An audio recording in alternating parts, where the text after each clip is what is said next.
I'm going to turn off my video. So. Okay, so we're gonna, we're recording now. So go ahead and mute yourselves. And if you don't want your video on at this point, feel free to turn it off. But I'm gonna go ahead and pull up hopefully the correct marketing workshop. So we're here with marketing for small businesses or artists, whatever you're doing. I just called it marketing for small business because it's, unless you're Walmart or a big chain store, most of us are small businesses. And this workshop is designed to help us begin to think more like a marketer. So it's an introduction to marketing. And also we're gonna, at the very end, which is the fun part, well, actually it's all fun for me, but the fun part is at the end when we kind of bring it all together and I show you like how it works in an ideal structure and an ideal strategy. Hold on. Lynn, I don't know if you can hear me, but if you can let people in, because I can't. Yeah, I am. Yeah. Okay. So you go ahead and I'll let people in so you don't have to worry about it. Okay, thank you. Okay, but anyway, so think like a marketer. My name is Roxanne Best. I'm a photographer. I help with, I'm also a chef. I teach yoga classes and I have 2 sons. That's me in the corner, and those are my 2 kiddos. Those are old pictures. They're a couple years old. And then the other photo is a image of some food photography that I've done, which is my specialty, is taking photos of food and products. And I do branding photo shoots for businesses as well. I'm an enrolled member of the Confederated Tribes of the Colville Reservation. And if you are watching the news, you probably know that our reservation is on fire at the moment. And I'm really feel blessed that I have electricity and internet right now, so I can be here sharing this information with you all. Getting a little break from the chaos. So if you hear sirens and things going off in the background, it's because it's still pretty happening around here as far as the fires are going. But anyway, so that's just a little bit about me. I spent a big chunk of my life teaching scuba diving and working in the tourism industry. And I feel like I've worked in the capacity as a teacher and sharing information a majority of my life. And it's just all of my life experiences accumulated into being able to share a lot of really fun information about marketing. And today, in a nutshell, we're going to talk about what is marketing. We're going to go a little bit over your why, which just isn't necessarily in order right now. We're going to build some customer profiles, and I'm going to show you how to do that. We're going to talk about branding, and then we're going to go over strategies, and then the different types of advertising. So what is marketing? A lot of times when we think of marketing as putting ads in the newspaper, putting radio ads out there, creating social media posts. But marketing is so much more than that. Marketing is truly the foundation of all of our business strategy. I think it's the funnest part of our business strategy, and it's the all-encompassing. It's like that big picture of everything that we do in our business. Marketing is the activity or set of institutions and processes for creating, communicating, delivering, and exchanging offerings that have value for customers, clients, partners, and society at large. So it isn't just that promotional piece, which is what most of us think of when we hear marketing. And so when we're promoting, that's just a portion of what we're doing when we're marketing.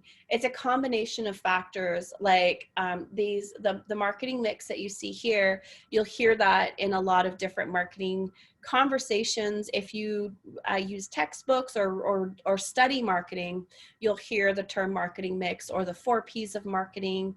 And what that is what is the price of first of all, what's your product? And then how much are you selling it for? Where are you selling it? And then the final piece is promotion, because you can't promote anything unless you know what your product is, what the price is, and where you're selling it. So you have to have those other 3 pieces before you can ever get to that fourth component of promotion. So product, basically we're defining what is the item that you're selling and getting really clear on it and being able to create solid descriptions of those products or services. So it doesn't just have to be a tangible item. It could also be a service. How much are you charging? Price is one of the hardest things for a lot of us to come up with, especially if we're selling services or we're selling items that we create. It becomes a little bit more difficult to put a price on something that comes from our heart as opposed to a widget or a component of something that may be mass produced. So how much are you going to charge for whatever it is that you're selling, product or service? And then the third part is, where are you going to be selling these items? Are you going to have a brick and mortar store where people are going to come to your storefront and buy from you that way? Or maybe you have a mobile store where you go to different maybe art markets or different events where you just have what I would call a pop-up or mobile store. Or are you going to sell everything online? So these are the things that we would need to think about first. And then once you know this information, and then also I would probably add a fifth P and call it your people. Who are your people that you're selling to? Because once you know those things, then you can have a really effective marketing strategy or promotional campaign for your products and services. Because you want to make sure that you're using those efforts effectively in your promotion. So promotion is all the activities that you do to make the items you are selling known and available to your customers. And so that's usually, again, what most people think is the main component of marketing, but it's actually the smallest. And it's a lot of people like to think of that part because it's the part where we get to have fun and we get to talk about what we do. And the hard work comes by those other steps that I was sharing in the process. But why is marketing so important? If you talk to a bookkeeper or an accountant, they'll tell you that the finances is the most important. But when you talk to a marketer, we have a pretty good argument that marketing is the most. Yes, money is important in our businesses. We need to have the money flowing and we need to have the finances underway. However, if we don't have a good marketing strategy in place, no amount of the money isn't going to be coming into the business because no one's going to know what we're doing, and we're going to be just kind of out there not really having a clear definition of what it is that we're providing for people. So marketing is so important because it is the foundational piece of starting to create a strong business and a strong business plan. The marketing portion is usually one of the most focused on parts of a business, a small business class. And the main reason is because if you can't tell people about your product or service, and if you can't tell people how much your product costs, and if nobody knows where to go to buy from you, none of the other stuff really matters. And the finance part is a component of this whole marketing strategy because you're going to figure out the price of your product and service based on your projections and financial information on the research that you do. So after our time together today, which we have an hour, you'll have, I'm hoping, the necessary components to build an effective promotional plan and then begin to think like a marketer. So taking a little deeper dive into those first three components of our product description. So if any of you would like access to any of, like I have this as a Word document or a PDF. So if you'd like this for yourself, I can definitely get these to Lynn and she can email them out to you or put them somewhere where you can download them. But this is how we would go about creating a product or service description. And this is key to getting people to buy. And if you do write a business plan, or if you have written a business plan, this is part of your business plan, is creating a product and service or service description. So first, what is the name of it? So as we're going through this, just pick one product or service that you sell and then have a name. And then you want to list the benefits of using that product or service. You want to have at least 2 or 3 benefits. And why do those benefits matter to your customer? And come up with about two or three reasons why each one of those benefits matter. For example, I teach yoga classes. I have a multi-level yoga class. The benefits are, it doesn't matter if you're a beginner or experienced, you're still going to have an effective or a good yoga experience. And so 3 reasons why that matters to a customer. In my community, the time slot that I teach my class is valuable for people that have jobs and who are probably coming to my class. So the time is a factor, and that's a benefit for my customer. B, you don't have to feel uncomfortable coming to my class, even if you're a beginner. But if you're an experienced yoga practitioner, you're still going to get a really great yoga experience. So those would be 2 benefits to the customer. So not benefits to me or my business, but to my customer. So you want to do this for each product or service that you have in your business. And then you want to tell a story behind your product or service. What inspired you to make it or to become an expert in that area? So down below, these are just some ideas of things that you could include, like who's making the product for you? Does your product have an interesting history, or what inspired creating this, and what obstacles did you need to overcome to develop the product, and how did you test the product or service? You want to try to use sensory words also that they'll help to increase your sales. And I also have a list of sensory words that I can attach as well. So what are some sensory words that you could use in your business? Things that stimulate the thought of smell or color or texture, and think about those when you're describing your product or service. And how does that help your customer? So it always comes back around to, how does this benefit my customer? So that's that 5th P that I was talking about, which is the people, the person who's buying your work or your product or service. And you want to do this for all of your products and services, and keep it in a place that you can refer back to it often, and you will. The worst thing ever is when you start promoting your product and service, is to have to constantly retype or re-describe or think about each thing every time you make a post about it. So for example, I have the multi-level yoga class. I also teach stand-up paddleboard yoga. I also teach power yoga. And I also teach chakra balancing yoga classes. Now I have a description and benefits for each of those. So if I ever post about them on social media or put it on my website, all I'm doing is cutting and pasting the information from a document that I've already created, and I don't have to reinvent it. And in fact, those live in my business plan. So it's just all right there and available for me to share at any point whenever I'm creating any types of promotional materials. So that product description is very, very important.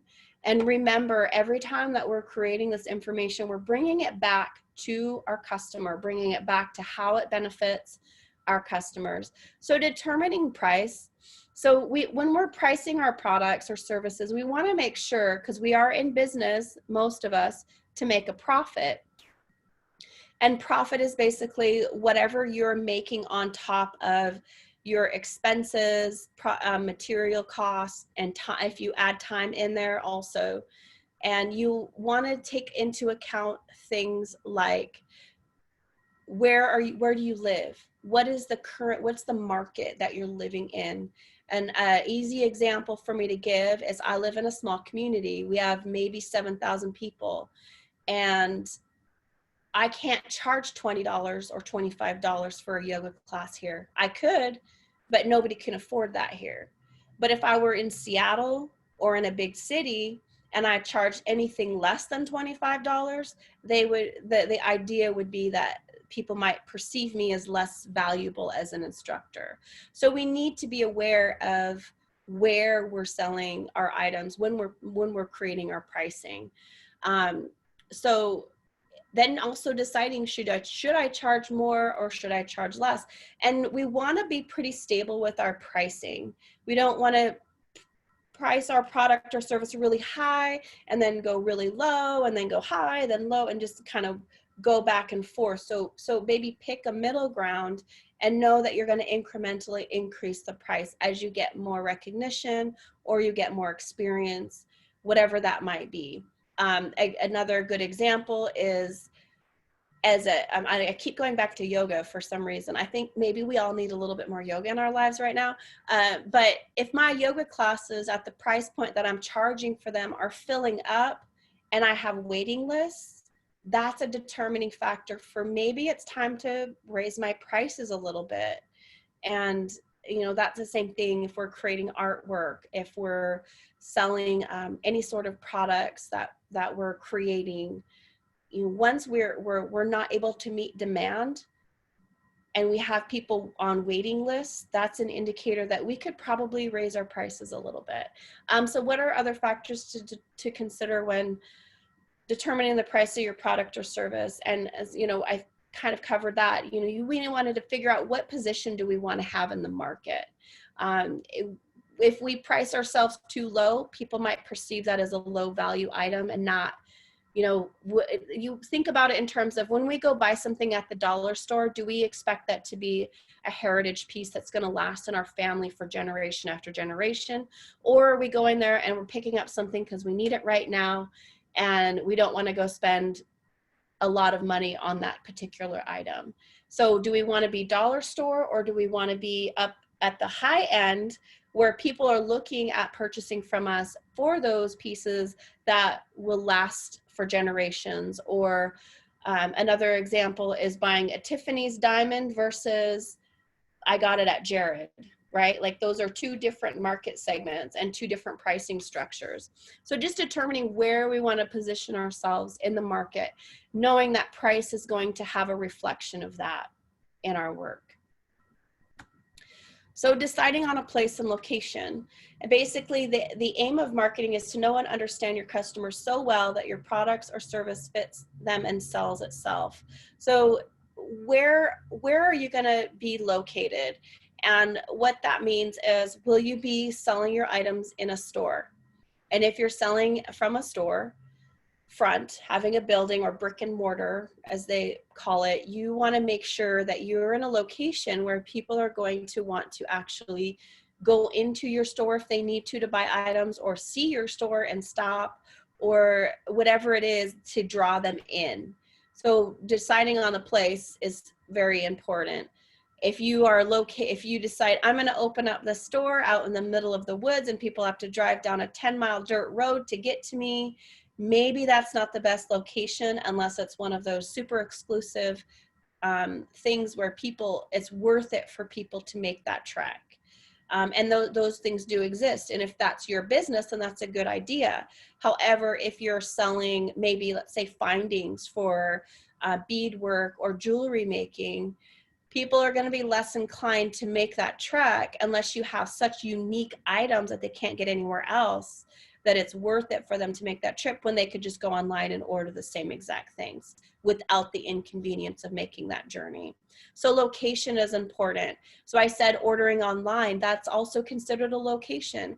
If you want to be exclusively online, which a lot of our businesses had to transition from being in person to being at art markets to having a storefront to being closed down because of a pandemic. And we had to pivot and decide, you know, am I going to just be closed, or am I going to lean into this and see if I can go online and make some sales online?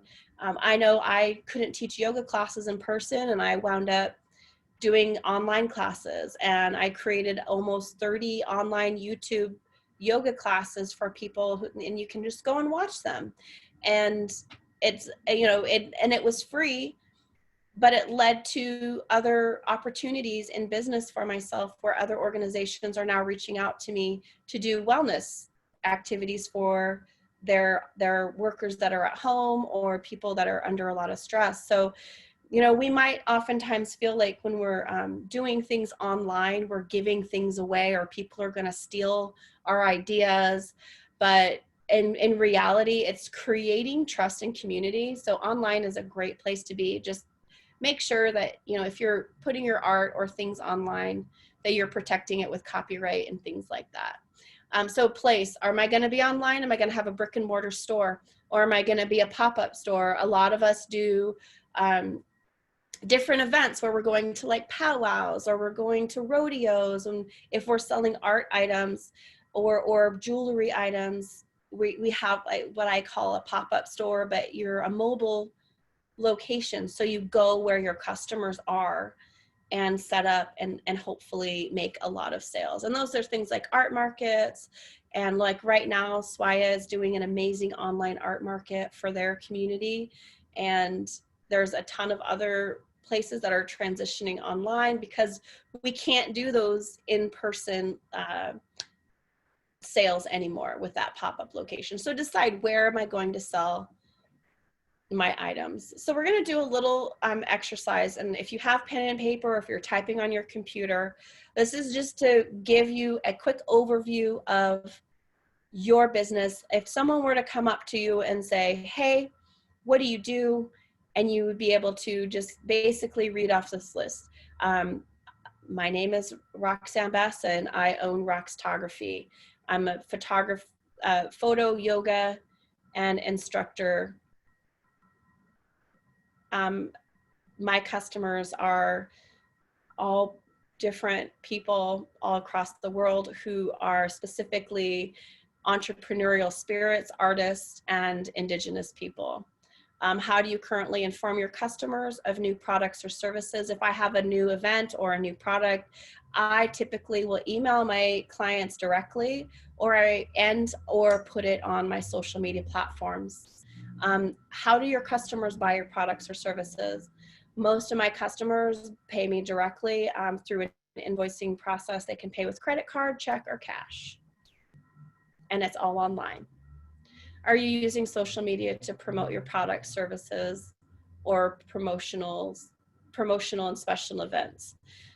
If not, I recommend that you all start figuring out a strategy for yourselves to get your businesses and get your work online. And if you are online, how often are you posting about your product or service? Are you posting every day?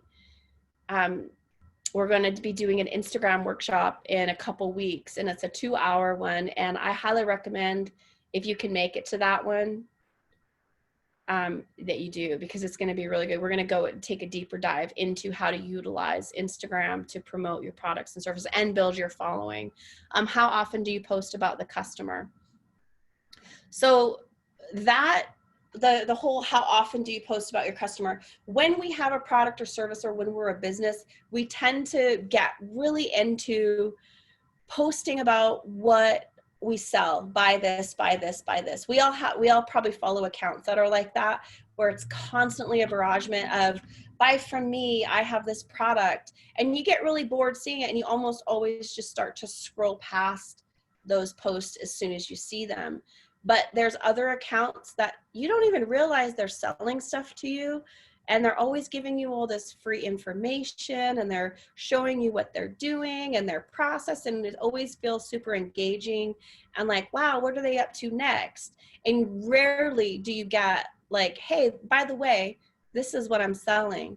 And when you do, it's like you just can't wait to buy it or sign up for it or book it. And that's what we want to create when we're creating our social media strategies. We don't want to constantly be posting, buy this, buy this, buy this, book this, book this. This is how much it costs, blah, blah, blah. We want to give value to our customers when we're creating our social media marketing strategy. So understanding our why, and this is an important part of creating our marketing plan, because that is kind of like our mission statement, and our values-driven statement in our businesses. And that's part of our marketing strategy. When we're talking about our products and services, our why is going to shine through in all of our communications with our potential customers. So knowing your why is very important. Why am I selling my product or service? What is my product or service? And who do I want to use my product or service? And where do my customers buy my product or service? And how will I reach my customers? These are all the questions that I hope we're going to be answering, or these are starting to stir in our brains as we're going through this material. So creating, I call it a customer avatar. I have gamer kids who play video games, and they are always creating these new avatars, is what they call them.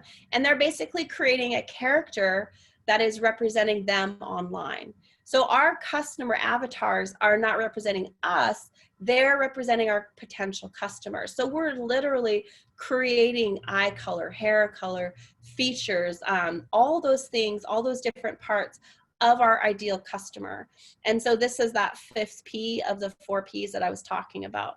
We're going to talk about promotion at the very end. So creating customer avatars is very valuable because, as you can see from these 4 images, those would be 4 very different promotions that we would have in our business. And so one, like I like to point out, like the one common thing among all of these people in all of these pictures is they're all wearing clothes. Like like the ages are all they range in age.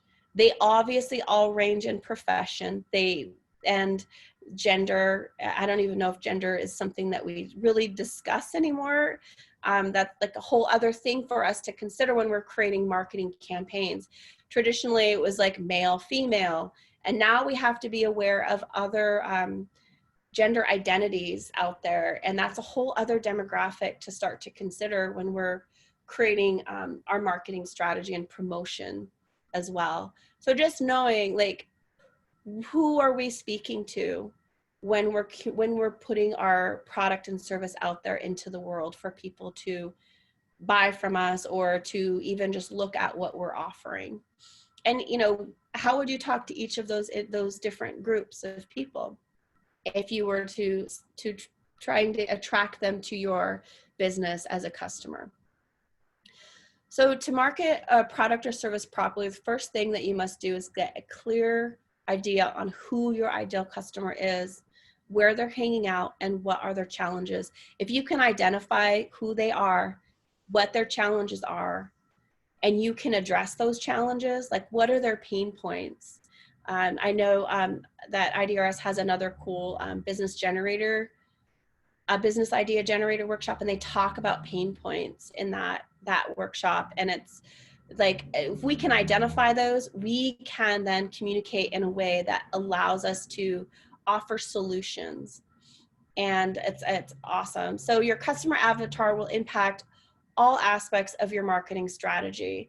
So it will determine, like, if you're marketing to an elder demographic, like great grandmas, most likely you're not really going to focus too much on social media, blog posts, and things like that, unless you're targeting their care providers who would be then sharing that information. But for the most part, we need to know who our customers are. If our target customer is single moms, they're most likely on social media, and maybe not a lot because time constraints, but like understanding that part of our marketing strategy is super valuable as far as creating an effective way to attract those ideal customers. So are we going to use content marketing? Are we going to use paid traffic? Product creation, new product development, how you describe what you're offering, and how many different email marketing campaigns to launch, or are you going to even do an email campaign? So getting clear on the characteristics of your avatar. This is another worksheet that I think it's a different color now, but this is something that I created just to kind of give a different perspective. You can see right down the center, those are the traditional demographics that we look for when we're marketing to people. What is their age? What is their gender, marital status, number of kids? Where are they located? And I think we want to get even more specific and write out, like, what are my potential customers' goals and values? Like, as a yoga instructor, my potential customers' goals and values are to maybe reduce stress, to improve mobility, to improve balance, to have a better quality of life. They value mindfulness activity. So those are some of those examples of that. Sources of information. Where are my ideal customers getting information? They might read magazines like Yoga Journal or Vegetarian Times or any health and fitness magazines, and probably like Parenting Now, those kinds of magazines, because most of my ideal customers are parents or mothers. And some of their pain points, you know, what would that be? Time constraint, access, maybe budget, maybe, you know, what do I do with the kids while I'm taking a yoga class? You know, so those are some of the pain points, and how can we, maybe we can address it, but that's an opportunity, right, for us to maybe create another component of our business. Like maybe childcare would be something I might consider in the future, not like being a childcare provider, but having childcare available for the moms who are coming to my yoga class. So just to be creative a little bit. What are their objections, or what is their role in the purchasing process? So if, for example, we are creating video games and our target market is 9 to 13-year-olds, do you think they're the person who's writing the check or offering up the credit card to make the purchase? Probably not. So we want to make sure, if we're marketing to them, that we're also creating content that is attracting those people that are actually making the purchase, that are buying for them. Same if it's elders, if we are doing, we have elders who have care providers, who's the person who's making those decisions for them. I've also included some other parts, like what's a quote that they might use, their occupation, their job title, you know, annual income, level of education, and then something else that might be unique to your product or service. So goals and values can also look like they want to buy locally, they want to support a local artist, they care about quality products, they shipping friendly. What that means is shipping included, which I recommend if you do ship products, see how you can integrate shipping into your pricing so you can save free shipping. They've done studies where a clothing company added $5 into the price of all of their products to cover shipping, and they made more sales than when they said then they had to charge $5 for shipping and handling, but the price was lower. So keep that in mind when you're creating those pricing structures as well. And also, you know, so values would be appearance of the product. I know that I'm an Apple person, and every 5 to 8 years when I get to buy a new laptop, it's like the most like luxurious experience to open up my MacBook or whatever the product is. It's like the appearance matters. Like it's a whole experience. And do you want your customers to have that same experience if you're shipping them something or handing them a bagged item that they just purchased? What is that? Does that matter to them, or do they just want you to hand it to them over the counter? Is it something that's unique to the area? Is it a high-end or quality product? Those are just some examples. Make note of the goals and values that are relevant to the product or service you're offering. And, you know, why are you offering the product? What problem does it solve for your customer? Is it unique? If it's something that is one of a kind, and if it's not unique, then why would someone want to buy your product? And it doesn't mean that it isn't unique, because a lot of times they're buying it because it's you. Like they're just buying it because they want a piece of whatever you're selling. So sources of information, books, magazines, blogs, websites, conferences, who are their gurus, and, you know, any other information, like what books are they reading? Why do you, like, thinking in our minds right now, why would that matter? If you know that you create these beautiful pieces that have to do with astrology, and your ideal customer are reading Channing Nichols books, then you could target her clientele. Magazines, if you're a wedding photographer, you probably wouldn't be advertising in like Guns and Ammo magazine, right? So just thinking in those terms. And so we're utilizing the most appropriate places, blogs and websites. Where are my customers going to get information? Are they using, are there specific websites that they're visiting? Are there specific blogs that they're following? Or I would add podcasts in there also, because those are very specific groups of individuals as well. Are there different conferences that they might attend? And maybe those are good places for us to be as well. Doing wedding photography, I go to wedding shows and set up.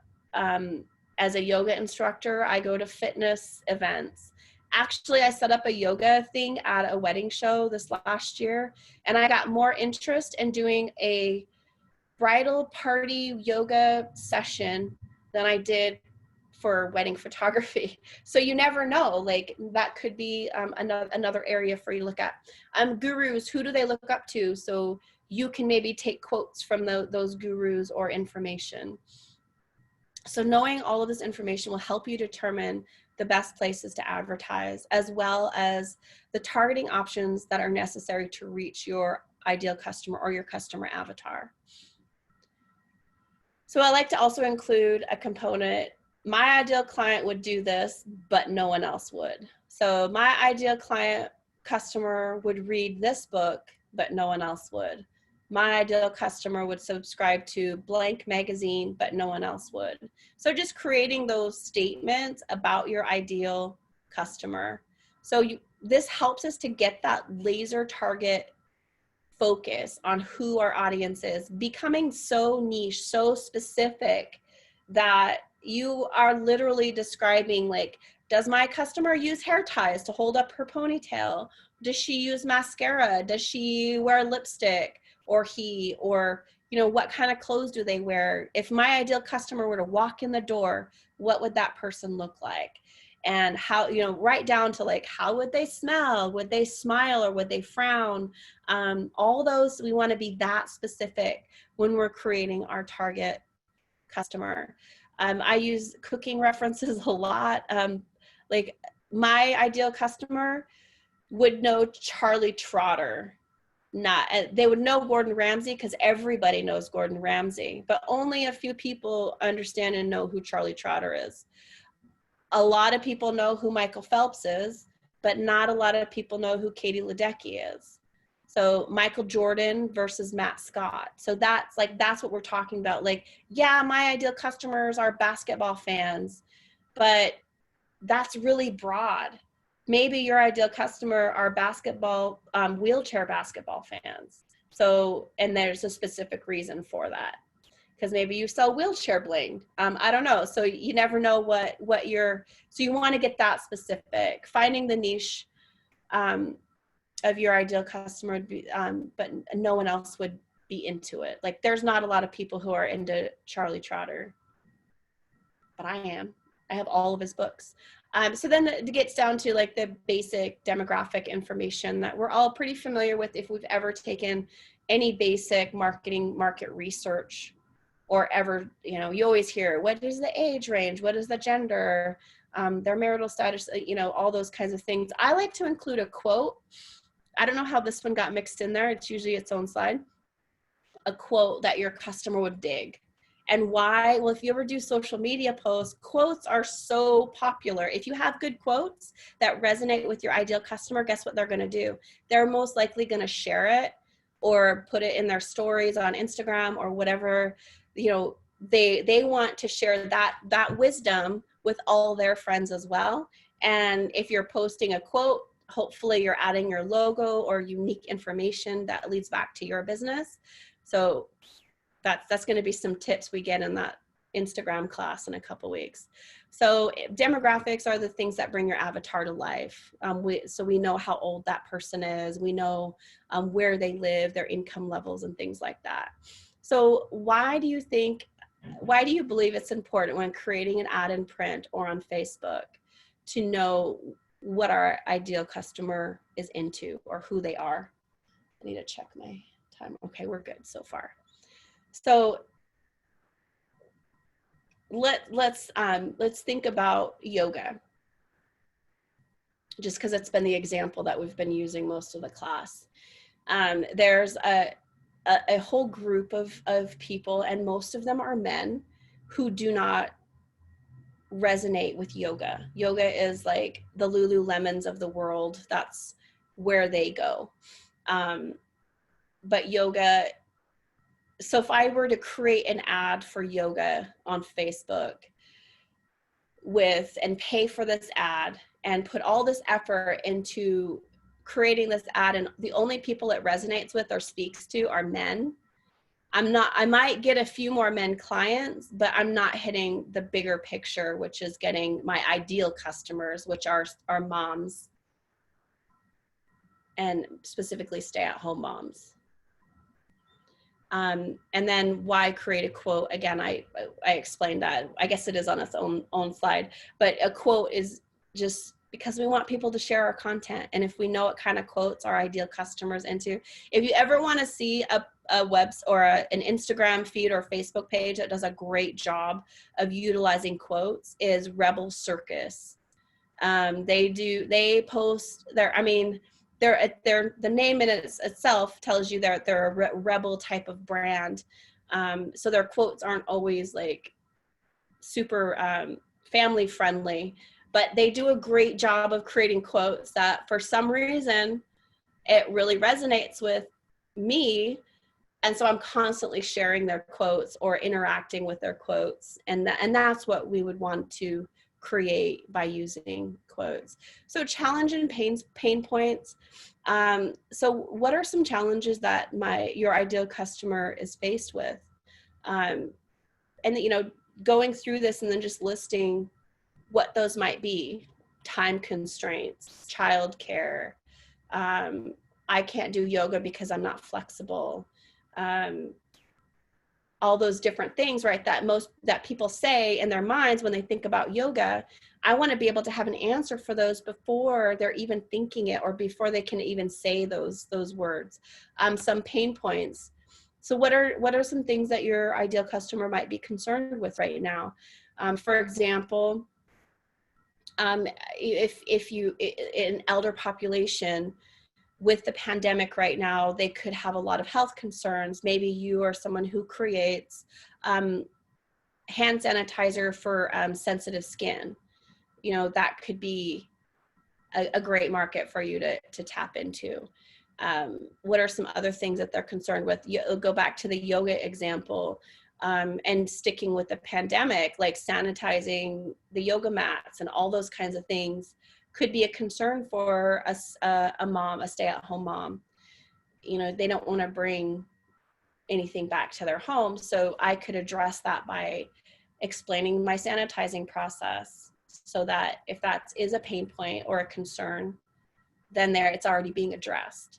So we want to do our best to address these things. Like if we know what they could be or what they potentially are ahead of time, then we can almost feel like, and we probably all have experienced this with people we follow on Facebook or Instagram, where they answered my question before I could even ask it, because they're like thinking about what is it that we need. So we want to create promotional materials. We want to create products and services that just compel our avatars into action. One thing I've been doing with my stand-up paddleboard yoga classes is I keep statistics about how many people fall off their boards during my class. I'm like, I have like a 99% stay on the board percentage. And the only time people usually fall in the water is if they want to, because they're warm and they just want to cool off in the water. And people hear that and they're like, what? And they see some of the pictures from my classes and they get excited, because my students range from ages and sizes and experience levels. So knowing that only 0.1% of her students fall in the water. So that has always been like, those are the kinds of things that help in the process of education and also creating fans. So when we're creating our promotional material, the first thing we want to think, so we have all this stuff clear in our minds. What do I sell? Who am I selling it to? How much is it for? And where can people buy from me? We know that now. Now, what do I want people to do when they see my promotional materials? So if you're just posting out there, sup yoga, yay, that's awesome. You have sup yoga. But if I'm posting stand-up paddleboard yoga classes coming up, if you want, like, what do I want them to do? Do I want to create awareness? Do I want to compel people to sign up for a class? Do I want to compel people to send me a message inquiring about stand-up paddleboard yoga so that I can develop a rapport and conversation with them? So what is the purpose of these promotional materials that are out there? And if it is just simply to create awareness, that's okay. Just know that you're probably not going to get a lot of bookings from a promotional post on social media or ad in the newspaper that is just there to create awareness. So having that objective, some of the things other things that you could be looking at compelling your ideal customers to do when they come across your promotional material is to go to your website. If your online marketplace is on your website or on an online platform like Etsy or eBay or Fine Art America, if that's where people buy from you, then your promotional material is going to want to drive them to that platform. I put website out there just because that's like a generic title for all of those different platforms. Or do you want them to register for one of your workshops or sign up for your newsletter? Maybe you want to continue this communication and have emails, which I recommend everybody start to create an email list and start collecting emails and get permission from the folks giving you their email addresses. Can I email you? Can I add you to my newsletter? My email list? I'd love to send you some. I don't send, if you send them weekly or daily, let them know. But if you only send one every couple of weeks or one every month, then, most people are gonna be like, oh yeah, add me. I'd love to know what's going on or what you're up to. So get people on your website, on your email list. Do you want them to walk into your store or to make a purchase? So you want to create promotional materials that are compelling your avatar into action. I think I've said that a couple times, right? So these are just some examples. We're going to skip that one. So knowing also what are some objections that your potential customer might have to buying. Budget is always something. Shipping is too much. These examples were based off of a coffee shop example that I used. And what it was is her target customer was business women who are buying gift baskets for their customers, like real estate agents, how sometimes they send out gifts to people who buy a home. So this was like them identifying all those pain points in that process for that real estate agent going into the coffee shop. So, if you're a coffee shop and you want a realtor to buy your gift baskets and you have gift baskets, what if those clients don't drink coffee? Do you have alternatives? So just thinking about those kinds of things. Objections are any reasons your avatar would not buy your product or service. And we want to make sure that we're addressing those. For example, let's say you make food that you eat, or food. What food is there that you don't necessarily eat? But one of the objections, or why they might not buy your product or buy your food product, is because there's peanuts in it. Maybe they have a nut allergy. And they might think that, well, because you're just maybe you're a mobile food cart, and someone may not buy from you because you have something on your menu that has peanuts. But if you don't say, we make sure that our peanuts stay away from all the other food and it's prepared on a completely different location than here, so there's no cross-contamination, then that person might be like, okay, I can buy from that food cart. But you want to make sure you're addressing those potential concerns, or even just being aware of what it is and being able to address those before the question even has to be asked. Because there's nothing more rewarding than just being able to be self-sufficient and find all that information easily. We've really covered their role in the purchasing process. the other thing too is we want to build multiple customer avatars. I know a lot of us, like when I say I want us to build one ideal customer, it's like, wait, but I have so many different customers that come to me and that I want to be a part of my business. That what we want to avoid is like, I think when we first started, I used a really broad statement to start with and then started to narrow it down. So the idea is that I was working with a client and he wanted to get on the inspirational speaking that network, going to schools across the country, and he was going to do inspirational speeches and he was going to launch this marketing campaign. And I said, okay, let's get specific. And I was like, okay, who's your ideal school? All the schools in the world. And I said, okay, let's Google it. Let's find out how many public schools there are in the world. And then we're going to do a budget for your marketing campaign. And then when we did that, it was like almost $1 billion, I think, for his marketing campaign. I was like, do you have that in your budget? And he was like, no. I was like, well, that's why we want to get specific. Because when we can get really specific about the kind of schools that you want to go do inspirational speeches at, then your budget gets smaller for marketing and you're actually getting into the places that you want to be. Now, does that mean that if any of these other schools inquire about hiring that you're going to say no? No, you're still going to say yes. You're still going to take those gigs. It just means that you're being very targeted and specific about these specific schools. And his budget went from $1 billion to, I think, like $500.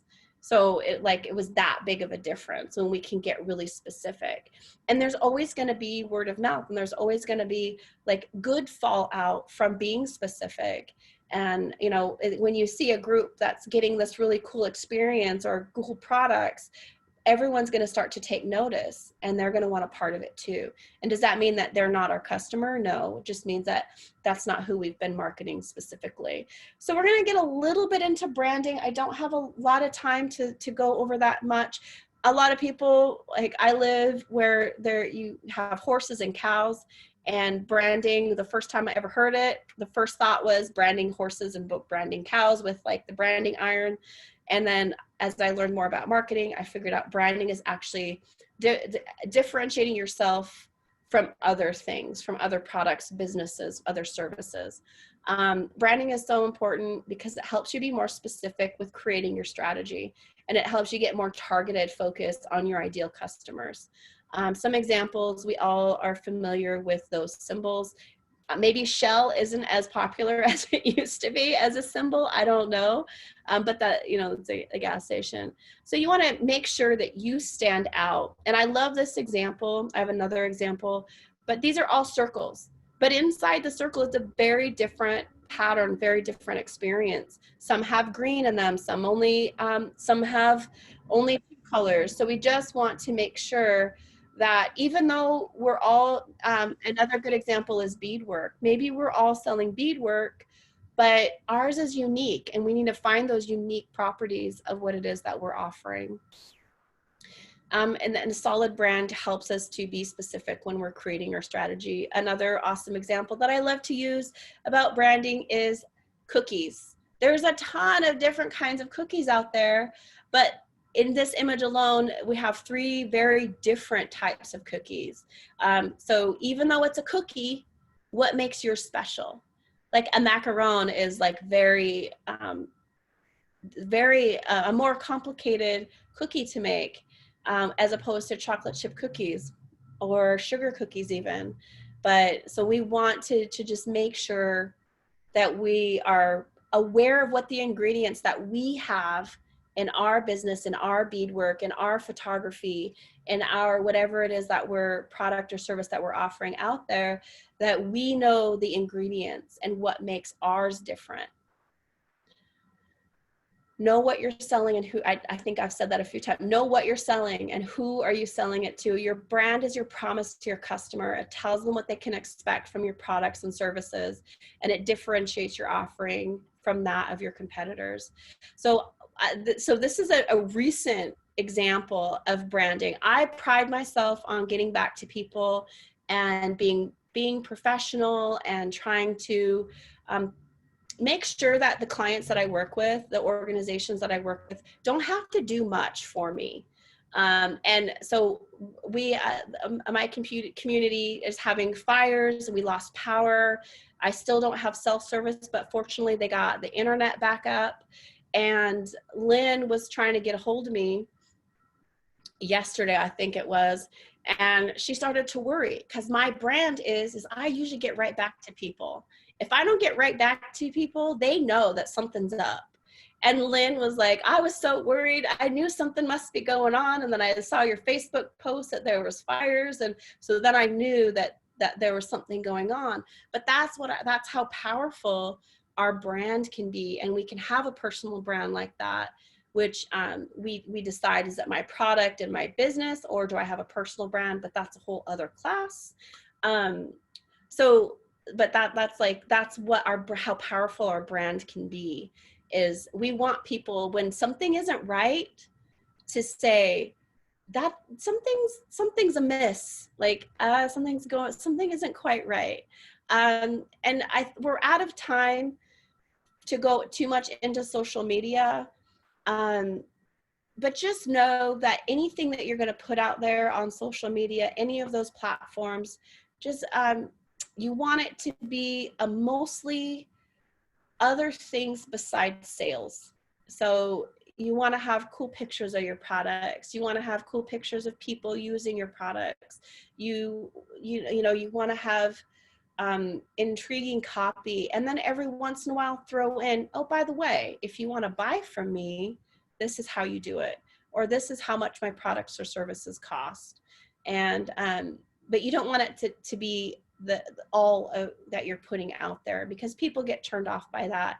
And just remember, social media, the whole idea of social media, it's called social, I use air quotes in case you didn't see that, is that we're social. We're creating community. We're creating and interacting with people. If you're one of those people, if you don't know Gary Vaynerchuk, I highly recommend you go. He swears a lot, so if you don't like swear words, don't follow him. But he is an amazing marketer.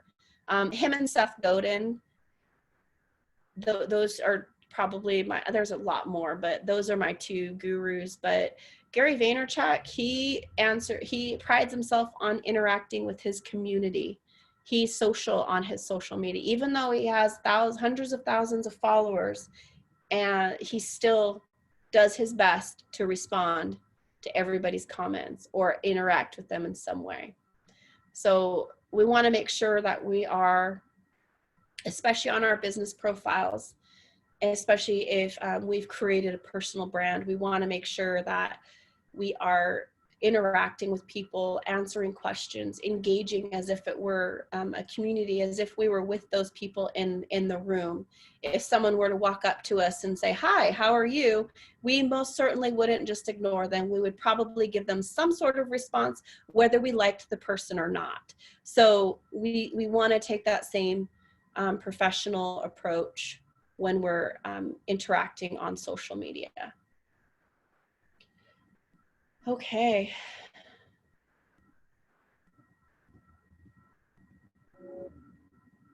Here we go. So as I mentioned, there is going to be an Instagram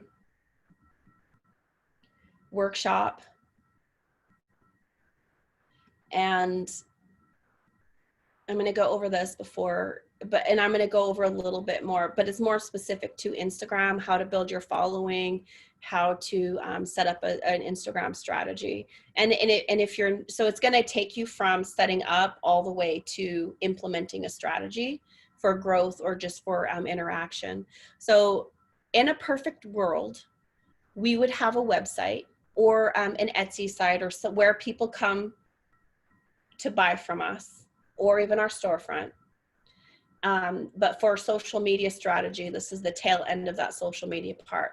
In a perfect world, we have a website with a blog, and we would create content on that blog that would then feed our social media platforms and newsletters. So we would have a Facebook page full of videos and images from your blog. And that Facebook page would kick people back to your blog, because you'd only post a little teaser of what it is on your blog, because what's happening is then they're going, yeah, if you want to see the rest of this awesomeness, you've got to go to my website. Same thing with Instagram. It has images from your blog post or just from your website. And hey, if you want to see where this image was taken, or more detail, go to my website. And a newsletter that goes out once a week or bi-monthly, then everything in that newsletter isn't all-inclusive information. You want to make sure that there's a reason for them to click the link and go to your website.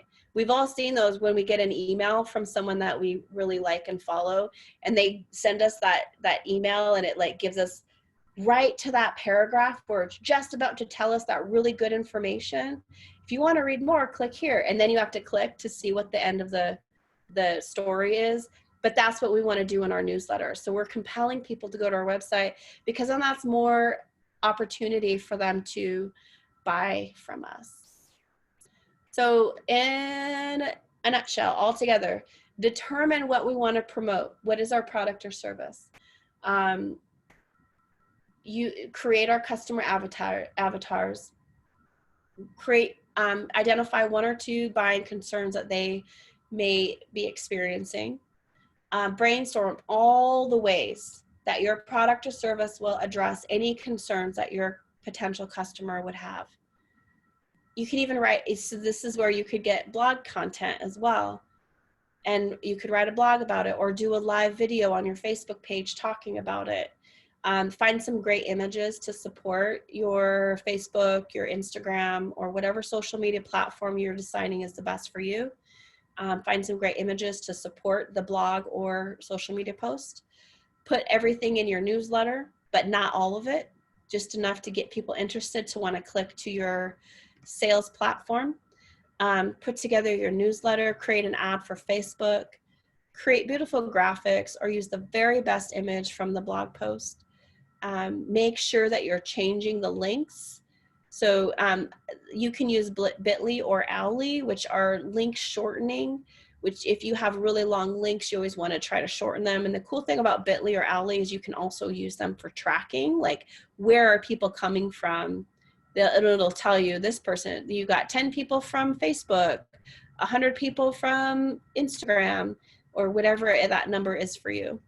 And just quickly, search engine optimization. If you do have a website, this is just a way to increase the quality and the quantity and quality of traffic to your website through organic search engine results. And this is just by adding keywords and different things to different areas of your website and making it authentic. So this is me. That's it. That's all I got. And I went over about 10 minutes, so I apologize. Any questions? I'm going to go ahead and stop the screen share so I can see your faces. Wait till Lou, hey. Awesome. So happy to see everybody here.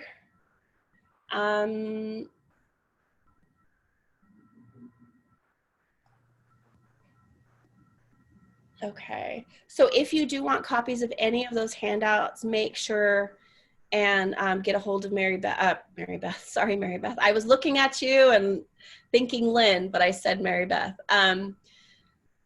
Get a hold of Lynn, and I'll make sure and get her those documents so that you can have copies of those as well. I can send the slides if you want those as well. I'm happy to do that. But if I see them in other presentations, I will come for you. No, not really. Awesome. Any questions? Thanks, Roxanne. Thank you. Yeah, I was really, because we're doing a Pathways to Business class, so it's like a business planning class, and I told everyone in the class, because in the class we're not going to really be able to cover the marketing aspect. So this was perfect timing, because I was like, okay, we're not really covering marketing in class, but Roxanne is doing this great marketing webinar, and a lot of what you said just is actually flowing in, because in our next class we're going to be doing product descriptions, talking about features and benefits. So I think this was very useful for those who are participating in that class. Mm-hmm. I don't, do you guys have a website building workshop? No, we don't. I just started mine too. That I said I was going to start like 3 months ago. And which platform did you decide on? Are you using Squarespace? Yeah, I am using Squarespace, but I've been having troubles with it loading. I guess they just uploaded a new version, 7.1. And so I've been trying to use that with the templates they have, and that's been my biggest problem this far. So I've been trying to start from scratch, I guess, with just layouts. But Yeah. there's specific templates I wanted to use, and I haven't been able to use them.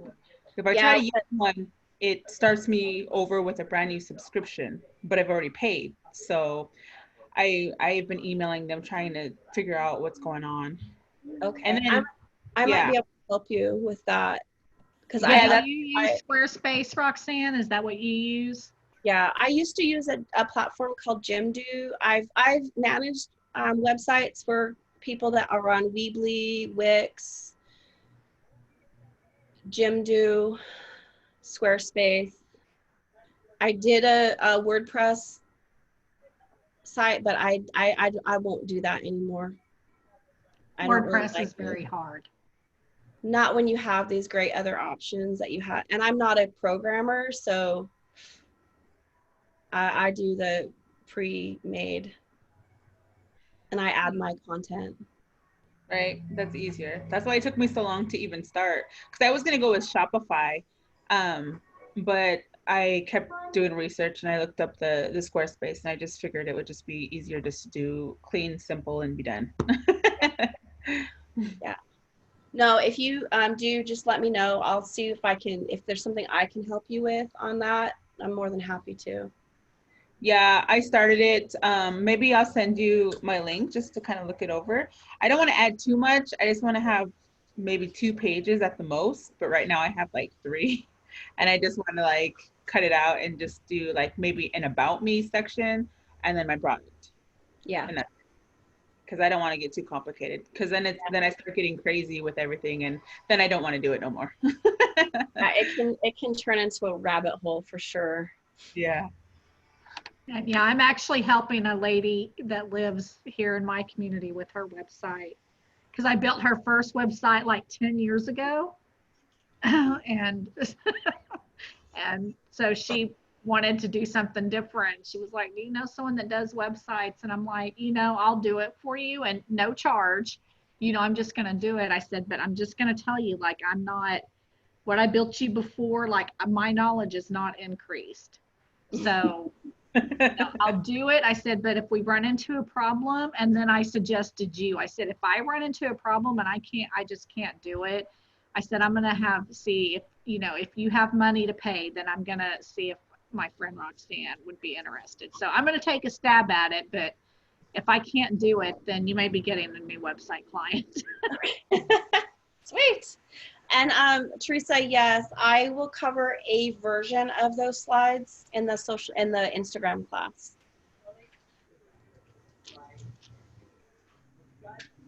Yes. Yeah, that was my next question too. Oh, what do you think this is the most important thing to put on the website? Would it be just an about me and your products, or what do you think would be most important, or like a contact us? I don't know. First, see, then first you have to decide, what is the purpose of my website? Mm-hmm. What do I want my website to do? Do I want people to buy from my website? Do I want people to learn more about me and my products on my website? Mm-hmm. Because then you'll have a clear objective about what to put on your website. Yeah. Because if you want people to buy from your website, then you want to have all your product. That's a lot more maintenance, where you have to make sure that you're updating what's available, what's sold. And Squarespace is really good. Their e-commerce is pretty easy as far as being able to add quantities. And if it sells, it's gone. And you don't have to go in and update it. Unless it doesn't actually sell, the sale doesn't go through. But definitely an about me, because I always find myself, and this is me marketing, but I've heard this from other people, where I want to see what others, what the person is about. Yeah.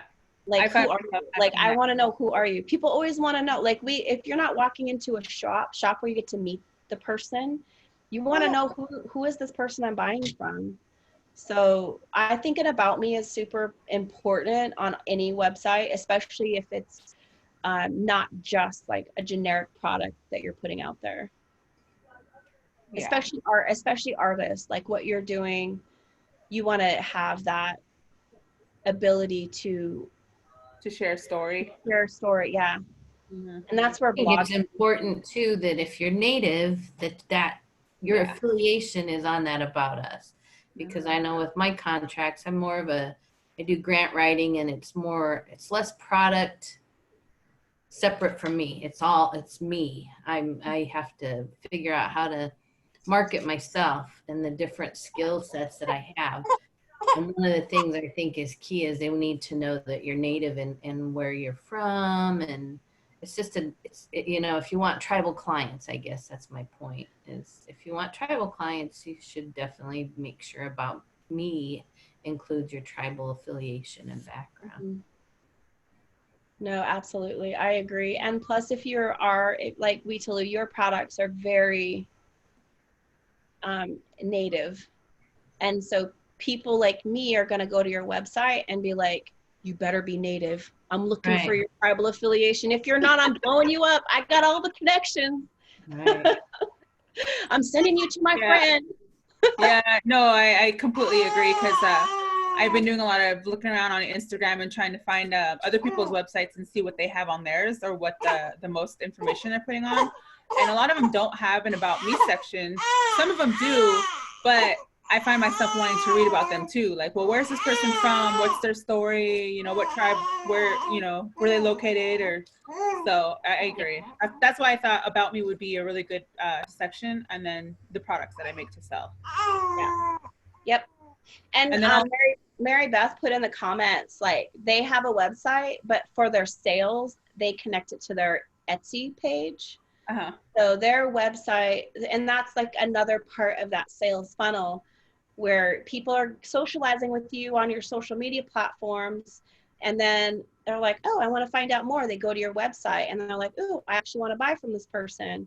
And then right there, they go to your Etsy, and that's where they buy from you. Like, it can be structured in a lot of different ways, but you want to drive people through that process Yeah. and make it easy. I don't know how many times I didn't buy something because I'm like, okay, I'm just going to do it. And I click it and then it doesn't work. Or like I have to go through like 20 more steps before I can actually buy the thing. Or I have to scroll for like days to get to the like buy now. Thinking about those things, like what are those pain points like we were talking about for your customer? And if time is a thing, which I think for all of us, that is a thing now, where if you're taking up too much of someone's time, you're potentially going to lose sales. So how can I cut that time down? Mm-hmm. I had to think about that one. I didn't want a bunch of web pages to manage either, but I ended up doing like 8 because it has to be categorized so that people can find what they want by clicking a button and going to that service specifically. Yeah. So I think even though you want to minimize it, if you're selling a lot of different kinds of products, you're going to want to categorize them somehow so that your buyer or your consumer can go directly to what it is they want. Because I agree with Roxanne. If it's too dang hard to find it, I'm done. At that point, yeah, I'm like, it's not meant to be. So creating a flow is what I was most concerned with, an easy flow for customers to just one and done and get out of there.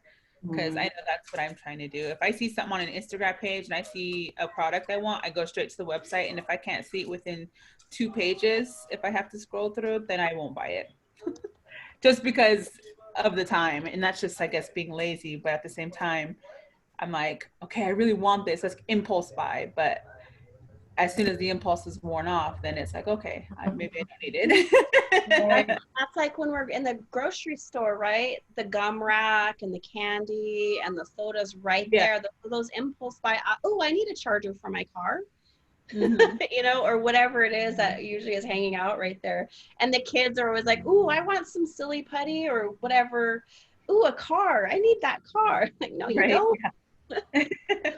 So, yeah, it's the same thing with our websites. We want to make sure that we're setting it up in a way that people with their impulse buys are just able to go for it.